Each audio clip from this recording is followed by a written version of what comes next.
స్వామి సాధారణంగా ఎక్కడ చూసినా శివుడు లింగాకారంలో ఉంటారు.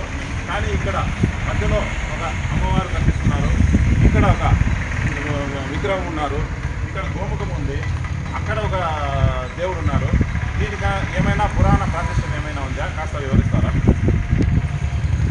ఇప్పుడు మనం దర్శనం చేస్తున్నటువంటి ఈ లింగస్వరూపము హరిహర బ్రహ్మాత్మక లింగోద్భవ మహాశివుడు.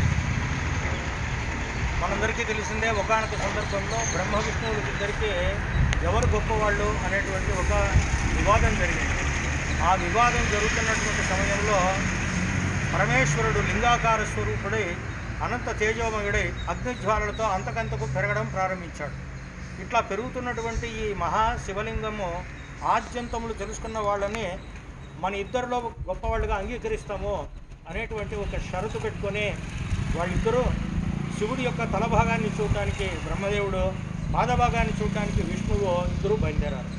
విష్ణువు భూవరాహ నారాయణుడు కాబట్టి ఆయన పాతాళానికి వెళ్ళాడు. బ్రహ్మదేవుడికి హంసవాహనం ఉంటుంది కాబట్టి అంతరిక్షంలోకి వెళ్ళాడు. ఇలా వెళ్ళినటువంటి బ్రహ్మదేవుడికి అంతరిక్షంలో శివుడి యొక్క తలభాగం అయితే కనపడలేదు, కానీ ఈ లింగాకారం అంతకంతకు పెరగడం ఇంకా ఎక్కువైంది. ఈ అంతరిక్షంలో ప్రయాణిస్తున్నటువంటి సమయంలో కామధేనువు బ్రహ్మదేవుడికి ఉరిపడి, స్వామి మీరు వెళ్తున్నటువంటి కార్యం ఏంటి తెలుసుకున్న తర్వాత మీరు ఈ శివుడి యొక్క తలభాగాన్ని శిరోభాగాన్ని చూడలేరు స్వామి, ఇది ఎవరి నుంచి కాదు అని చెప్పిన తర్వాత బ్రహ్మదేవుడు కామధేను దగ్గర ఒక మాట తీసుకున్నాడు. విష్ణువు దగ్గర నేను ఓడిపోవడం ఇష్టం లేదు కాబట్టి నా కోసం నువ్వు ఒక అసత్య సాక్ష్యం చెప్పాలి. సరే, బ్రహ్మదేవుడు తిరిగి వచ్చాడు. విష్ణుదేవుడు కూడా పాదాలమంతా వెతికి ఆయన పాదాలు కనపడుతూ వెనక్కి వచ్చాడు. ఆ సమయానికి పరమేశ్వరుడు మహాదేవుడు శివుడు ప్రత్యక్షమయ్యి, అయ్యా ఏం మీరు చేస్తున్న పని అని అడిగాడు. అడిగితే అప్పుడు విష్ణువు చెప్పాడు, అయ్యా నీ పాదభాగం కనుక్కోవాలని పాతాళానికి వెళ్ళాను, అక్కడ కనపడలేదన్నాడు. సత్యం చెప్పావు నాయన, నువ్వు నాతో సమానంగా నువ్వు పూజనీయుడు అవుతావు, సమస్త లోకాలను విష్ణువు పూజిస్తాడని చెప్పి శివుడు ఆనందించాడు. కానీ బ్రహ్మదేవుడిని అటువైపు చూస్తే ఏం నువ్వు చూసావా అని అడిగాడు. నేను చూశానన్నాడు.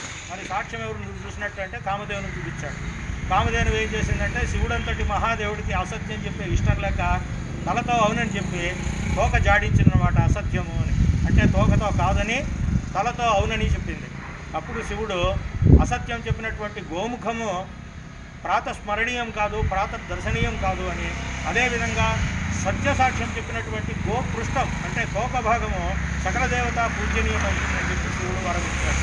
ఈ సందర్భాన్ని తెలియజేస్తూ ఈ హరిహర బ్రహ్మాత్మక లింగోద్భవ మహాశివ మూర్తిని శిల్పీకరించడం అయినది.